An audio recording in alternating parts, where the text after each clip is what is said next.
नमस्कार दोस्तों, मैं आपका मित्र सीए किशोर बिन, चार्टर्ड अकाउंटेंट। सीए की सलाह कार्यक्रम के अंदर मैं आपका स्वागत करता हूं। अगस्त 2020 स्टार्ट हो गया है। अगस्त 2020 महीने में जो भी महत्वपूर्ण इनकम टैक्स की रिटर्न की तारीखें, टीडीएस की तारीखें, जीएसटी की तारीखें, सोसाइटी ऑडिट, कंपनी सेबी इत्यादि के जो महत्वपूर्ण ड्यू डेट होते हैं, उसके बारे में मैं आपसे चर्चा करने आया हूं। कृपया जो लोग नए हैं और जिन्होंने मेरा चैनल सब्सक्राइब नहीं किया है, वो यूट्यूब में जाकर सर्च में सीए किशोर बिन टाइप करें और मेरे चैनल को सब्सक्राइब करें तथा घंटी का बटन दबाकर ऑल के ऑप्शन को चूज़ कर लें। दोस्तों, अगस्त महीने के महत्वपूर्ण ड्यू डेट जो हैं वो निम्न प्रकार से हैं।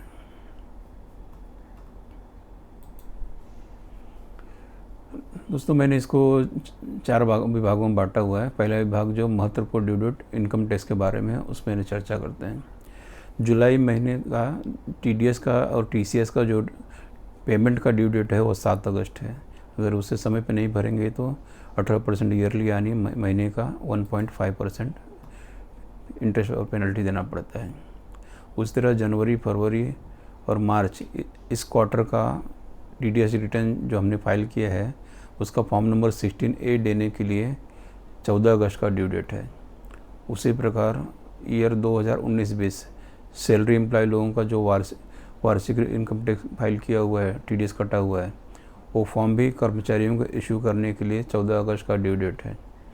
अगर ये भी फॉर्म उनको 14 अगस्त तक नहीं दिया जाता है तो उसके लिए 50 रुपये पर डे के हिसाब से फाइन लगेगा।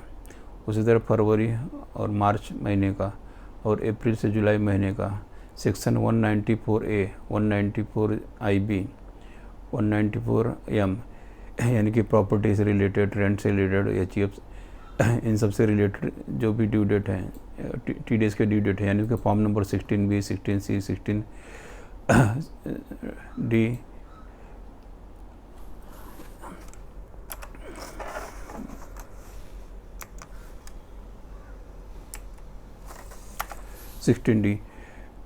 इनका भी ड्यू डेट 30 अगस्त है। उस तरह लेबर लॉ में दोस्तों मंथली प्रोविडेंट फंड का पेमेंट का 15 अगस्त ड्यू डेट है। अगर समय पे नहीं भरेंगे तो 1.5% मंथली यानी 18% के हिसाब से इंटरेस्ट देना पड़ेगा। प्रोफेशन टैक्स का भी मंथली जो टैक्स पेमेंट होता है उसका भी 15 अगस्त ड्यू डेट है। और ईएसआई पेमेंट के लिए 21 अगस्त का ड्यू डेट है। अब आते हैं हम जीएसटी की तरफ। दोस्तों, जीएसटी के रिटर्न्स के बारे में बहुत ही महत्वपूर्ण सूचनाएं हैं। जीएसटीआर 1 का जो सेल्स का रिटर्न होता है, जून महीने का, जुलाई महीने का और अप्रैल टू जून क्वार्टरली, इन तीनों के लिए अलग अलग तारीखें हैं। जून महीने का ड्यू डेट 5 अगस्त है, जुलाई महीने का ड्यू डेट 11 अगस्त है और अप्रैल टू जून के लिए 3 अगस्त इनका जीएसटीआर 1 फाइल करने का ड्यू डेट है। अगर आप 3B समय पे फाइन नहीं करेंगे तो उसके लिए पेनल्टी के बारे में यहाँ पे जानकारियाँ हैं। जुलाई और अगस्त का जो ड्यू डेट है 20 अगस्त और 20 सितंबर है। इसका पर डे 100 रुपीज़ फाइन लगता है। ये उनके लिए जिसका टर्नओवर 5 करोड़ से ज़्यादा है। और दूसरा जिनका टर्नओवर 5 करोड़ से के अंदर है, उनका मई महीने का ड्यू डेट है 15 सितंबर, जून महीने का ड्यू डेट है 25 सितंबर और जुलाई महीने का भी 29 सितंबर। इसका भी पर डे 100 रुपये के हिसाब से फाइन लगेगा और इसके बाद फाइल किया गया तो। अब आते हैं इंटरेस्ट के बारे में। जिन्होंने जीएसटीआर 3B लेट फाइल किया गया है तो उनको इंटरेस्ट के लिए अलग अलग रेट गवर्नमेंट डिक्लेयर किया हुआ है। अगर वो 30 सितंबर से पहले फाइल कर देंगे तो उनके लिए 9% इंटरेस्ट लगेगा और 30 सितंबर के बाद फाइल करेंगे तो उनको 18% इंटरेस्ट लगेगा, यानी कि 1 अक्टूबर के बाद 18% इंटरेस्ट लगने वाला है। उस तरह दोस्तों एक और महत्वपूर्ण रिटर्न है कंपोजिट डीलर का रिटर्न, जो जीएसटीआर 4 के नाम से नया रिटर्न चालू किया गया ईयरली है। फाइनेंशियल ईयर 2019-20 के लिए लगाया जाएगा। इसकी ड्यू डेट है 31 अगस्त। वो non residence tax payer, input service distributor, TDS, TCS, इन सब टैक्स पेयरों के लिए जो मार्च, अप्रैल, मई, जून और जुलाई 2020 के लिए अलग अलग ड्यू डेट हैं, उनको सबको 31 अगस्त के पहले रिटर्न फाइल करना है। इनके लिए उनको जीएसटीआर 5, जीएसटीआर 6, जीएसटीआर 7, जीएसटीआर 8 ये रिटर्न फाइल करने होते हैं।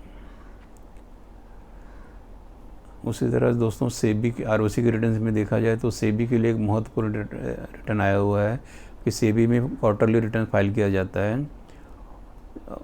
क्वार्टरली रिटर्न जो 14 अगस्त को फाइल किया जाता था, ड्यू डेट था अप्रैल में जून वाला, वो बढ़ा के 15 सितंबर कर दिया गया है। इसका सर्कुलर है।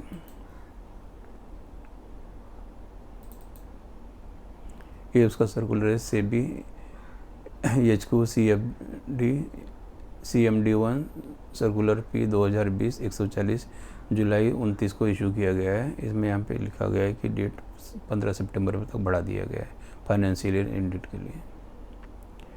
अब दूसरा दोस्तों हम आते हैं, अब वो ROC के साइड पे एक और सर्कुलर आया हुआ था 30 मार्च को। अगर जिन्होंने पुराने GST इनकम ROC के रिटर्न्स फाइल नहीं किए हैं, उन कंपनियों का नाम लिस्ट में डिफंक्ट कंपनी करके आ गया है, उनको अगर रिस्टोर करना है तो ROC ने सबके लिए वन टाइम रिलैक्सेशन का स्कीम लाया हुआ है। उस स्कीम के हिसाब से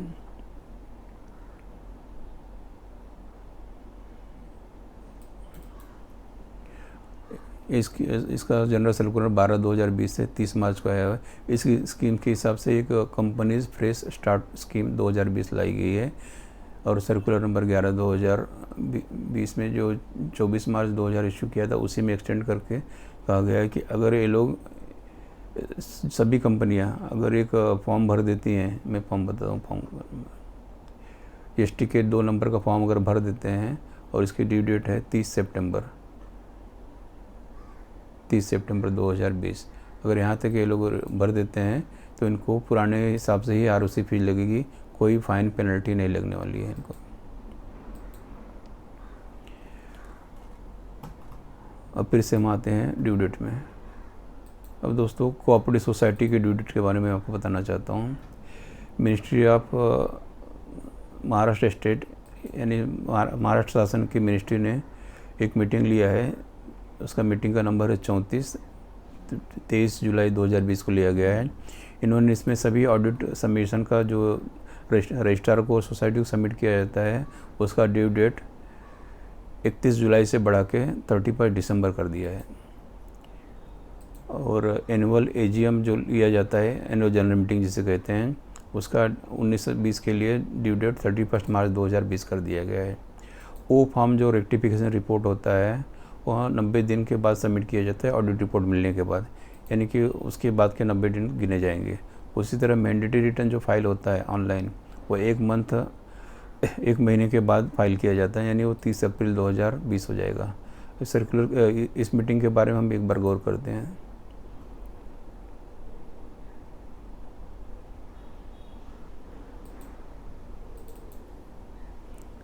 देखिए ये उनका जनसंपर्क कार्यालय, मुख्यमंत्री सचिवालय, मंत्रिमंडल निर्णय 23 जुलाई 2020 बैठक क्रमांक 32 में बताया गया है। इसमें यहाँ पे कहा गया है कि जो लेखा परीक्षण अहवाल 31 जुलाई 2020 के पहले जमा करना था उसको बढ़ा के 31 दिसंबर कर दिया गया है। उसी तरह AGM का डेट जो है यहाँ पे वार्षिक सभा सेक्शन 70 रूल 75 के हिसाब से उसका 31/3/2021 कर दिया गया है।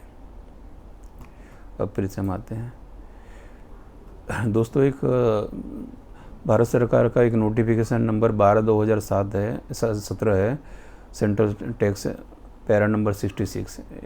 ये उनके विषय में जो सोसाइटियाँ मिड डे मील, आंगनवाड़ी, बालवाड़ी ये सब काम करती हैं, उनके लिए मिड डे मील, बालवाड़ी, आंगनवाड़ी इन कामों के लिए नील रेट से GST लगता है।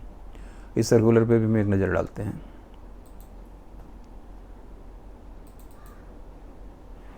दोस्तों ये वो सर्कुलर है, ये 28 जून 2017 यानी काफ़ी पुराना सर्कुलर है, लेकिन कई लोगों की डिमांड थी कि उनको ये सर्कुलर देखना था।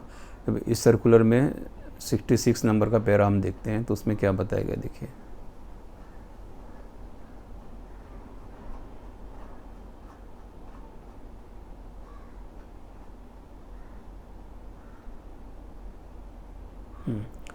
देखिए 66 पैरा हेडिंग नंबर 9992 है।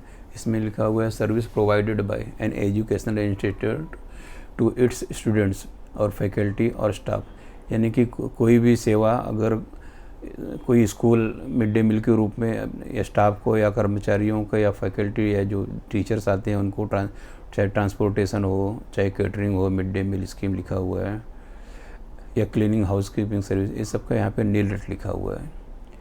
इस सर्कुलर के बेस पे उन लोगों का आज भी नील रेट से ही जीएसटी रिटर्न फाइल किया जा रहा है।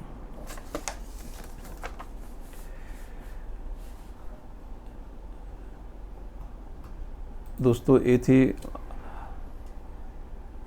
अगस्त महीने की कुछ इम्पोर्टेंट ड्यू डेट।